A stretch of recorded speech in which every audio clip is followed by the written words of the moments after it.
Hey everyone, and welcome back to a new video. My name is Parikshit, and in today's video we're going to be taking a look at the Apple Watch Ultra 2. This is going to be like a quick unboxing, how to set up just in case you're a new Apple Watch user, and my thoughts on using the Apple Watch Ultra 2 or the Apple Watch Ultra series as a whole for the first time. I've probably seen it once in the store when it launched in 2022, I think, and I haven't seen it since. Like, I haven't used it properly. I don't know what it's like to wear it, and so this was my first chance to actually use it and see how it is. Now, a quick disclaimer, this is just going to be like a first impressions mixed with a review. This watch isn't mine. My dad was kind enough to lend it for me for the few days that I did get to keep it, so here's the unboxing. His thoughts are going to be mixed in here as well as my thoughts during the entire time that I got to use it. So yeah, without no further ado, let's unbox the Apple Watch Ultra 2. That kind of rhymed. All right, let's go. Okay, it's unboxing time. Let's get this thing open. As usual, Apple online orders always come in this very well packaged, very secure cardboard box, unlike the packages I get from Amazon, which if you've seen the video on the channel, I'll link it down below. I received a fake one, and this is from the Apple store, so it's real. And yeah, back to the unboxing. This looks amazing. The unboxing experience of Apple products is always super nice, and the Apple Watch Ultra is in a level of its own. I like the artwork inside.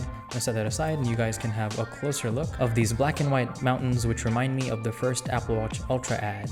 Now, before we get to the Apple Watch Ultra, I want to show you guys the booklet that came with the box.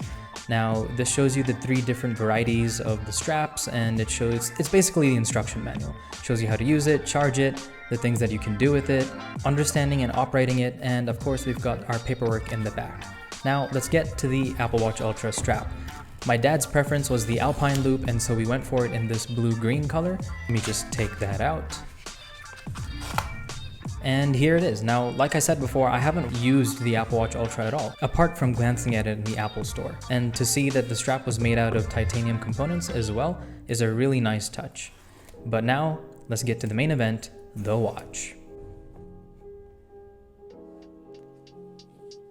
And there it is in all its rugged glory. In typical tech YouTuber fashion, I'm gonna leave the watch for last and show you this designed by Apple, made in California box. Comes with the charger, and there it is. It's got some nice coordinates on there, and here is the watch. Now, my first thought while I was just taking this paper off is how much more heavy and rugged it feels than the regular Apple Watch, which is what I've been used to using for the last 5-6 years. It's very solidly built and the screen seems ginormous. But before I could set it up, I had to plug it in because it didn't have enough charge. But here's the straps for it. And here's the charger. You get a nice braided cable with USB-C that supports fast charging if you've got the adapter, and the puck has a smooth matte finish where you mount the watch, and the back and sides are encased in aluminum. Now let's get to setting it up. In case the Ultra 2 is your first Apple Watch, just open up the Apple Watch app, make sure your watch is on, and do what I just did right there, and it should just pair, and you can set it up however you like. Like I said before, since this isn't my watch, I can't make a full review on this, but I'm going to do my best to give my thoughts in this first impressions format. I've used it on and off, and I've heard from my dad as well, and this watch has actually been a really nice upgrade over his previous Apple Watches. My dad isn't the ultra adventurer, but he does love and need a rugged and big screened Apple Watch, and this is exactly that. And I think for a lot of people, that's exactly what it's going to be. I think a lot of people looking to buy the watch that are your regular standard consumer are looking at this purely because of the rugged and bigger screen size. Maybe they've got bigger wrists and they would like a bigger Apple Watch. I'm sure there are many people, many adventurous people that have this watch as well, but this first impressions isn't going to be covering the ultra aspect of the device in terms of adventuring. Now let's start with the build and the design. This rugged design, I've taken a liking to it. I've got small wrists, as you can see here, but I can make it work, I think. And in terms of how it's built, it's really solidly built. Instead of the Ion X glass that the aluminum Apple Watches use, this has that sapphire crystal glass that Apple says is scratch and crack resistant.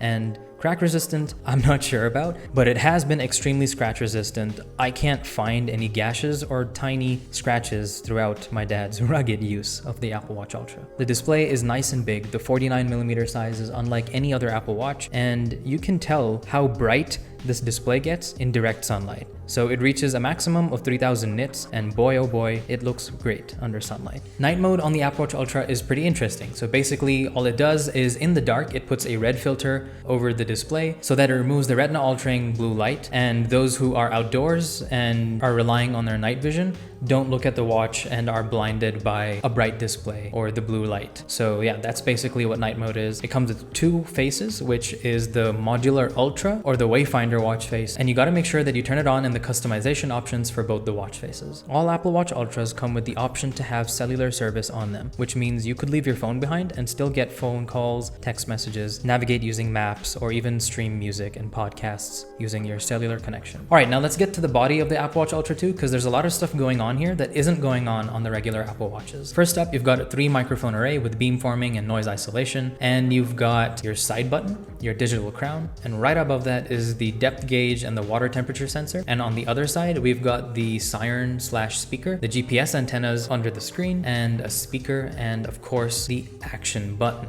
It's just like the action button on the iPhone 15 Pro. You can trigger it to start a workout or maybe start the stopwatch. The choice is yours. You can customize it as much as you like and as much as Apple allows you to. In terms of processing power, the Apple Watch Ultra 2 comes with the dual-core S9 system in a package, and performance is great.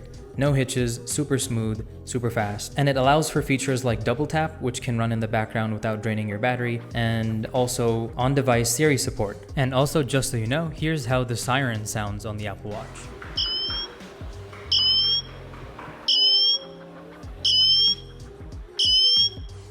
If you're interested in a size comparison, here's how the 49mm Apple Watch Ultra 2 compares to my 41mm Apple Watch Series 9. Yeah, the Apple Watch Series 9 looks like an absolute baby in front of this rugged watch. Now, a mini review on the Alpine Loop strap. If you aren't looking for the other two options and this is what you've picked, it's great. The cloth isn't irritating, it's soft enough, and it's also not easy to take this off or put it on. So you'll have no worry about it falling off or like just loosening itself over time. It sits very tight. And as far as water resistance goes, this thing, as you know, you can go diving with it. I haven't been able to do that or even use the Dive Computer app on here, but trust me, this thing is water resistant. You can be more than comfortable taking this into the water.